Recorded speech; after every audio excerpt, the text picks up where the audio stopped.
మా ఛానల్కి స్వాగతం. చూస్తున్న వీక్షకులకు ప్రేక్షకులకు ప్రియ కాళ భైరవ భగవద్బంధులకి స్వాగతం పలుకుతూ మమ్మల్ని ఎంతగానో ఆదరిస్తూ ఉండబడినటువంటి ప్రియ సోదర సోదరీమణులకు సనాతన ధర్మ సంరక్షకులకు వీక్షకులకు జ్యోతిష్య అభిమానులకు అందరికీ స్వాగతం పలుకుతూ అందరినీ భగవంతుడు చల్లని చూపులతో చూసి అందరూ ధర్మ మార్గంగా ఉంటూ నిత్యము ప్రతిరోజు ఒక భగవద్గీత శ్లోకాన్ని చదివి తాత్పర్యం తెలుసుకొని మన జీవితాన్ని అనుసరించేటువంటి విధి విధానంలో జగద్గురు అయినటువంటి కృష్ణ పరమాత్ముని యొక్క ఆశీస్సులు అందరిపైన ఉండాలని కోరుకుంటూ అందరూ ధర్మ మార్గంగా ఉంటూ ఆధ్యాత్మిక సేవలో ఉంటూ ఏ కష్టం వచ్చినా సుఖం వచ్చినా నారాయణ అని కానీ శ్రీకృష్ణ అని చెప్పి మనం తెలిసిన వెంటనే భగవంతుడు మనతో ఉంటూ మనల్ని కష్టాలని తొలగిస్తూ ఐశ్వర్యానికి ఆనందానికి తోడునిచ్చే శక్తినిచ్చే శక్తి స్వరూపమే కృష్ణ పరమాత్ముడు.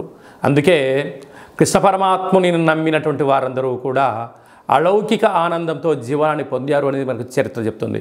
అందుకే మనం అందరం కూడా బృందావనాన్ని దర్శిద్దాం, కృష్ణ పరమాత్ముని చెప్పినటువంటి గీతా సారాంశాన్ని విందాం, ఆచరిద్దాం, భావితరాలలో అందరికీ ఆదర్శవంత జీవితాన్ని ఉండాలని కోరుకుందాం. మనము మన కుటుంబము మన పిల్లలకి కూడా గీతా సారాంశాన్ని తెలుసుకుందాం. జీవన విధానంలో ఎలాంటి విపత్తులు వచ్చినా ఎలాంటి కష్టాలు వచ్చినా వాటిని ఎదుర్కొనే ధైర్యాన్ని ప్రసాదించమని భగవంతుని కోరుకుందాం. 16/8/2024 నుండి 31/8/2024 వరకు ద్వాదశ రాశుల్లో గ్రహ గమనాల్ని ఒకసారి పరిశీలన చేద్దాం. వృషభ రాశిలో కుజ భగవానుడు మరియు గురు సంచార స్థితి. 12 సంవత్సరముల తర్వాత వృషభ రాశిలో గురుమంగళ యోగంతో సంచార స్థితి ఉండడం. సింహరాశిలో 12 సంవత్సరాల తర్వాత రవి స్వక్షేత్రకంగా ఉంటూ బుధ శుక్ర కలయిక త్రిగ్రహ కూటమి సంచార స్థితి. కన్యరాశిలో కేతు సంచార స్థితి. కుంభరాశిలో 30 సంవత్సరముల తర్వాత శని భగవానుడు వక్రగమన సంచార స్థితి. మీనరాశిలో రాహు సంచార స్థితితో ద్వాదశ రాశుల్లో గ్రహ గమనాలు ఈ విధంగా ఉన్నాయి. తులారాశి వారికి అష్టమ స్థానంలో కుజుడు మరియు గురు సంచార స్థితి. గురుమంగళ యోగం జరుగుతున్నప్పుడు ఎలాంటి విధులను పాటించాలో ఈ వీడియోలో సవివరంగా సంపూర్ణంగా తెలుసుకుందాం. తులారాశిలో ఏ నక్షత్రాలు వస్తాయనగా చిత్తా నక్షత్రంలోని 3వ పాదం 4వ పాదం, స్వాతి నక్షత్రంలోని 4 పాదాలు, విశాఖ నక్షత్రంలోని 1, 2, 3 పాదములు కలిపితే తులారాశి అవ్వడం జరుగుతుంది. చాలామందికి పుట్టినటువంటి కాల సమయంలో డేటా ఆఫ్ బర్త్లో లేనటువంటి కారణం వలన పేరు యొక్క మొదటి అక్షరాన్ని అనుసరిస్తూ రాశిని తెలుసుకునే ప్రయత్నం చేద్దాం.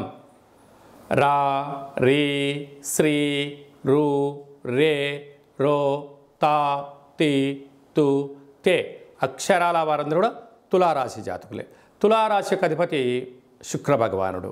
వీరికి పంచమ స్థానంలో 30 ఏళ్ల తర్వాత శని భగవానుడు కుంభరాశిలో వక్రగమన సంచార స్థితి ఉండడం వలన వివాహమైన దంపతులకు సంతాన యోగము, తల్లిదండ్రుల యొక్క ఆస్తులు, పిల్లల యొక్క చదువులు, పిల్లల యొక్క అభివృద్ధి, విదేశాలకు పంపించాలని మీ కోరిక నెరవేరబోతుంది.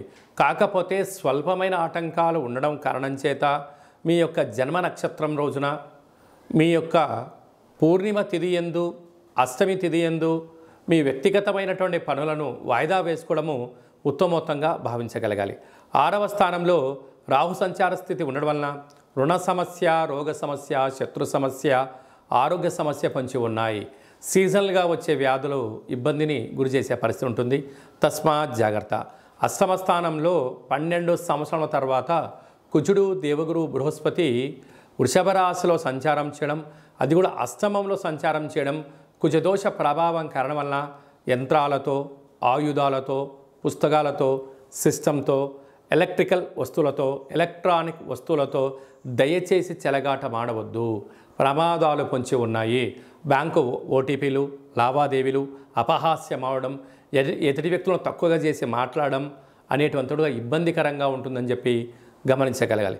అలాగనే ఏడాది తర్వాత రవి భగవానుడు సింహరాశిలో స్వక్షేత్రకంగా ఉంటూ అక్కడే బుధుడు కలిసి ఉండడం, బుధాదిత్య రాజయోగ కారణం వలన మీరు ప్రమోషన్స్ రావడం, బ్యాంకు నుంచి లావాదేవీలు, స్థిరాస్తులు చరాస్తులు మీ సొంతం అవుతున్నాయి.